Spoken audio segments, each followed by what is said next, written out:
ladies and gentlemen. The very word secrecy is repugnant in a free and open society, and we are, as a people, inherently and historically opposed to secret societies, to secret oaths, and to secret proceedings. We decided long ago that the dangers of excessive and unwarranted concealment of pertinent facts far outweighed the dangers which are cited to justify it. Even today, there is little value in opposing the threat of a closed society by imitating its arbitrary restrictions. Even today, there is little value in ensuring the survival of our nation if our traditions do not survive with it.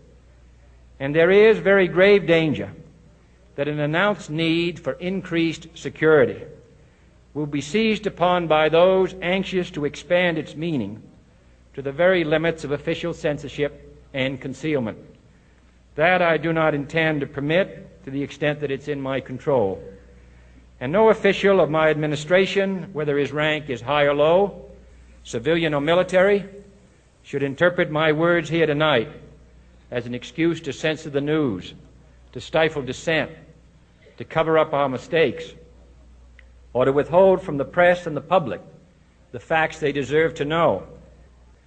For we are opposed around the world by a monolithic and ruthless conspiracy that relies primarily on covert means for expanding its sphere of influence, on infiltration instead of invasion, on subversion instead of elections, on intimidation instead of free choice, on guerrillas by night instead of armies by day. It is a system which has conscripted vast human and material resources into the building of a tightly knit, highly efficient machine that combines military, diplomatic, intelligence, economic, scientific, and political operations. Its preparations are concealed, not published. Its mistakes are buried, not headlined. Its dissenters are silenced, not praised. No expenditure is questioned, no rumor is printed, no secret is revealed.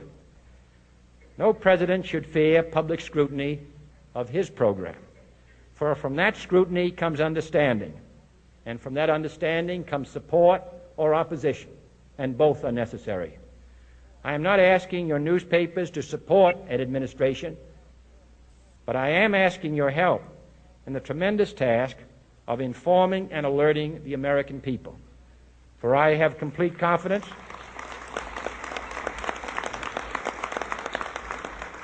in the response and dedication of our citizens whenever they are fully informed. I not only could not stifle controversy among your readers, I welcome it. This administration intends to be candid about its errors.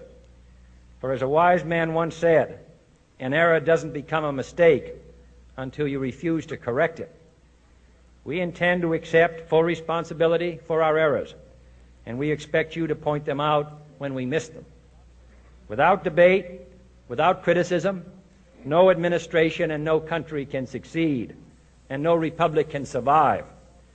That is why the Athenian lawmaker Solon decreed it a crime for any citizen to shrink from controversy. And that is why our press was protected by the First Amendment, the only business in America specifically protected by the Constitution, not primarily to amuse and entertain, not to emphasize the trivial and the sentimental, not to simply give the public what it wants, but to inform, to arouse, to reflect, to state our dangers and our opportunities, to indicate our crises and our choices, to lead, mold, educate, and sometimes even anger public opinion. This means greater coverage and analysis of international news, for it is no longer far away and foreign, but close at hand and local. It means greater attention to improved understanding of the news, as well as improved transmission. And it means, finally, that government at all levels must meet its obligation to provide you with the fullest possible information outside the narrowest limits of national security.